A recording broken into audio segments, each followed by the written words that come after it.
इस वीडियो में नॉर्मल से लेकर एडवांस लेवल तक जाते हुए तीन बहुत ही ज्यादा कमाल की योयो ट्रिक सीखने वाले हैं। बहुत ही मजा आने वाला है। तो सबसे पहली वाली ट्रिक है लेसरेशन बाइंड। अजीब सा नाम है, अपने को क्या है, ट्रिक सीखना है। ये भी एक प्रकार की बाइंड ट्रिक है जिसको ट्रिक के आखिरी में परफॉर्म किया जाता है ताकि योयो को वापस हाथ में लिया जा सके। ये बाइंड का एडवांस वर्जन है जो कुछ इस तरीके का दिखता है।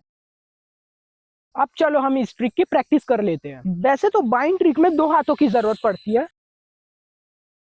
लेकिन लेसरेशन बाइंड ट्रिक में एक ही हाथ से काम हो जाता है। अब ट्यूटोरियल देखने के बाद मुझे ऐसा लगा कि इस ट्रिक की स्टार्टिंग पोजीशन कुछ ऐसी होगी। तो योयो को कुछ इस तरीके से थ्रो करना होगा तो योयो कुछ इस डायरेक्शन में घूमने लगेगा। अब अपने को झटके से योयो के उस साइड लूप बनाना होगा और उसके बाद तुरंत खींचना होगा। अब इतना समझने के बाद मैंने प्रैक्टिस करना तुरंत शुरू कर दिया। अब पहले पहले मुझे लग रहा था कि ये ट्रिक काफ़ी ज़्यादा इजी है और काफ़ी जल्दी सीख जाऊंगा क्योंकि एक लूप ही तो बनाना है यार। लेकिन जब मैं एक्चुअली में लगातार प्रैक्टिस करने चला तब मुझे पता चला कि भाई एक लूप बनाने में भी काफ़ी ज़्यादा मेहनत लगती है। शुरू शुरू में मेरे को कोई भी आइडिया नहीं था कि एक्चुअली में लूप किस तरीके से बनता है, किस तरीके से हाथ को रोटेशन करना होगा तब जाके लूप बनेगा, इसलिए मेरे को काफ़ी ज़्यादा दिक्कतें आई। अब सबसे मेन दिक्कत ये आ रही थी कि स्ट्रिंग से लूप बन ही नहीं रहा था बार बार प्रैक्टिस करने के बाद भी। तो इसलिए मैंने 2 मिनट का रेस्ट लिया और उसके बाद मैंने फिर से प्रैक्टिस करना शुरू कर दिया। रेस्ट लेने के बाद मैं फिर से प्रैक्टिस करना स्टार्ट कर रहा हूँ। अब पता नहीं कैसे लेकिन रेस्ट लेने के बाद मैं एक्चुअली में अच्छे से कर पा रहा था यस, क्योंकि मैंने रेस्ट लेते समय एक दो ट्यूटोरियल देख चुका था, इसलिए मेरे को समझ में आ गया था कि हैंड मूवमेंट किस तरीके से होगी। इस वाली ट्रिक को सीखने में उतनी ज्यादा दिक्कत नहीं हुई थी, बीच बीच में तो ऑटोमेटिकली अपने से ही हो जा रहा था।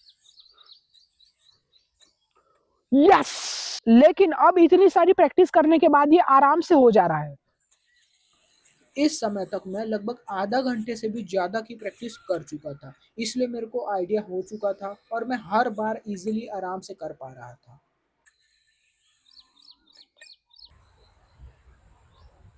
अभी हम ये वाली ट्रिक परफेक्टली कर पा रहे हैं और हम समझते हैं कि ये ट्रिक हमको आ चुकी है। अब हम बढ़ते हैं सेकंड ट्रिक की ओर जिसका नाम है एली हॉप। ये ट्रिक भाई मेरे को पर्सनली बहुत ज्यादा तगड़ी दिखती है। ये ट्रिक कुछ ऐसी दिखती है। तो चलो अब इस वाली ट्रिक की भी प्रैक्टिस शुरू करते हैं। तो सबसे पहले योयो की स्टार्टिंग पोजीशन कुछ इस तरीके से होगी। योयो को कुछ इस तरीके से थ्रो करना होगा और इस तरीके से योयो को स्ट्रिंग के ऊपर बैलेंस करने की कोशिश करना है। जब स्ट्रिंग के ऊपर योयो बैलेंस हो जाता है तब आपको ऊपर थ्रो करना होगा। शुरू शुरू में तो योयो को स्ट्रिंग में बैलेंस करने में ही बहुत ज्यादा तकलीफ होती है। अब स्ट्रिंग को बैलेंस करना भाई कोई बच्चों का खेल नहीं है यार, मेरे भी पसीने छूट गए थे।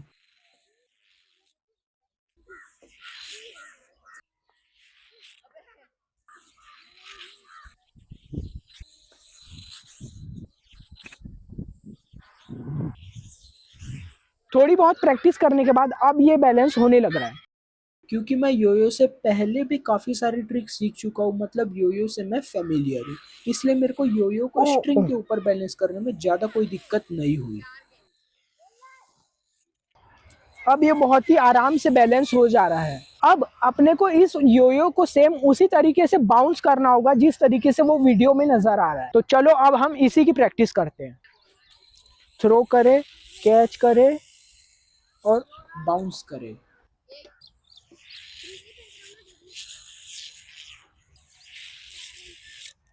कभी योयो ज्यादा ही बाउंस हो जा रहा था तो कभी योयो स्ट्रिंग के ही बाहर चले जा रहा था, लेकिन मैं फिर भी लगातार प्रैक्टिस करता रहा। मैंने इस चीज़ की इतनी प्रैक्टिस की, इतनी प्रैक्टिस की, इतनी प्रैक्टिस की कि 2.5-3 घंटे कैसे बीत गए मेरे को समझ में ही नहीं आया। ओ,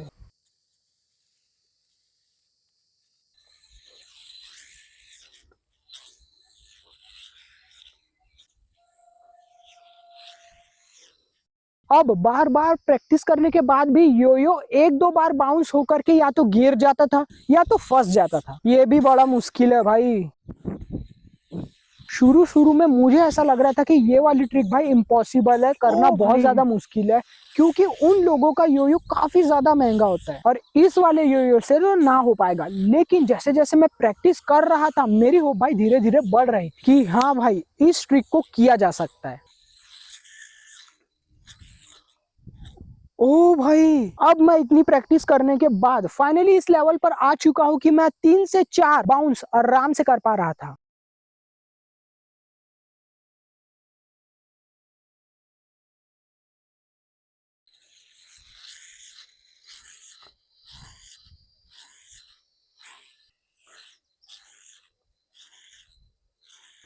इस ट्रिक के लिए मैं लगातार 2 दिन से ज्यादा तक प्रैक्टिस करने लगा कि भाई 4 बाउंस से ज्यादा हो जाए, ज्यादा हो जाए। लेकिन इससे ज्यादा हम ये वाले योयो से एक्सपेक्ट नहीं कर सकते। ये तो वही वाली बात हो गई कि लिको फिको से ट्राइमैक्स की स्मूथनेस मांग रहे हैं। इस ट्रिक को यहीं पर स्किप करते हुए हम थर्ड ट्रिक की ओर बढ़ते हैं। इस ट्रिक का जैसा नाम है सेम ट्रिक वैसी ही दिखती है।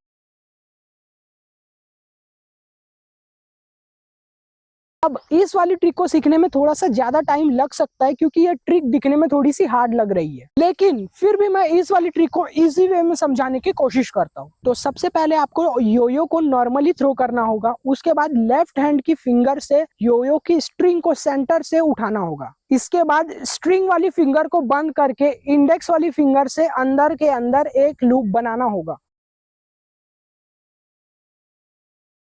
फिर योयो को सेंटर में एडजस्ट करना होगा। देखो हमने अभी तक योयो के साथ काफी सारी ट्रिक सीख चुकी है, इसका मतलब हमको योयो को कंट्रोल करना थोड़ा बहुत तो आता ही है, तो हमको इस वाली ट्रिक को सीखने में ज्यादा दिक्कत नहीं आनी चाहिए। पहले पहले दिक्कत तो आएगी क्योंकि हमको पता नहीं है कि किस वाली फिंगर से क्या करना है, लेकिन 2-3 ट्यूटोरियल देखने के बाद मेरे को समझ में आया, फिर मैंने वैसे ही प्रैक्टिस करना शुरू कर दिया। अब सिर्फ इस एक चीज को सीखने के लिए भाई मेरे को काफी ज्यादा मेहनत करनी पड़ी, काफी ज्यादा टाइम लग गया। स्पेशली इस पार्ट को सीखने के लिए भाई काफी ज्यादा समय लगता है, काफी पेशेंस की जरूरत होती है। सिर्फ इसी चीज को सीखने के लिए लगभग मेरे को 1.5 से 2 घंटे लग गए। अब फाइनली एक बार सक्सेसफुली होने के बाद मैं इसकी लगातार प्रैक्टिस करता गया और समय के साथ साथ ये सही में होने लगा, वो भी हर बार।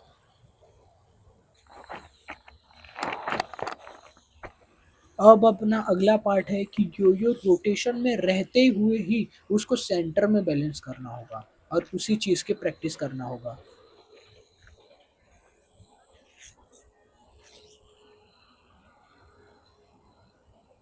इस चीज को सीखने में मेरे को ज्यादा समय नहीं लगा, लगभग 20 मिनट की प्रैक्टिस करने के बाद अब मैं इस ट्रिक को इजीली कर पा रहा था। अब बस हमको इसके बाद वाले पार्ट पर ध्यान देना होगा। बाद वाला पार्ट मतलब एक्चुअली बोइंग बोइंग।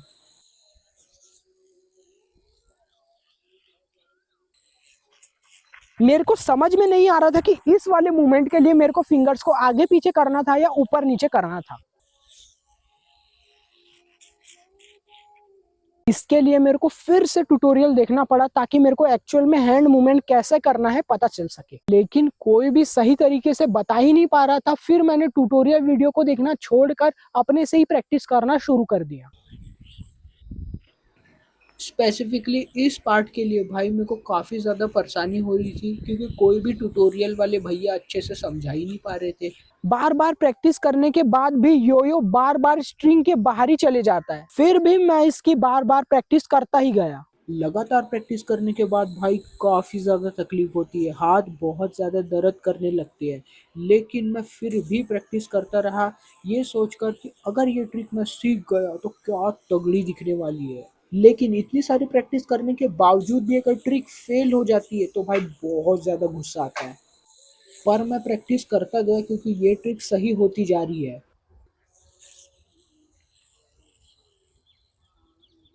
अब ये ट्रिक धीरे धीरे सही डायरेक्शन में जा रही है, लेकिन मेरे को ये वाली ट्रिक सीखने में बहुत ज्यादा मजा आ रहा था, इसलिए मैं इसकी प्रैक्टिस करता ही गया।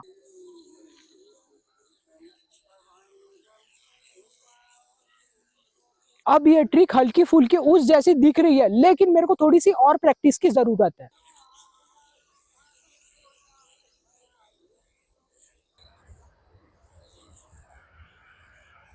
अब भाई काफी ज्यादा प्रैक्टिस करने के बाद ये ट्रिक कुछ सिमिलर दिख रही है।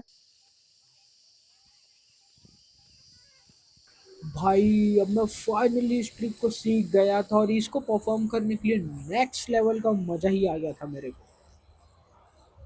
इन तीनों ट्रिक को सीखने में काफी ज्यादा मजा आया, लेकिन हालत भी उतनी खराब हुई। काफी सारे लोग बोल रहे थे कि ये वाला योयो रिस्पॉन्सिव है, लेकिन नहीं भाई, ये वाला योयो अनरिस्पॉन्सिव है, जिसमें नॉर्मल बॉल बेरिंग होती है।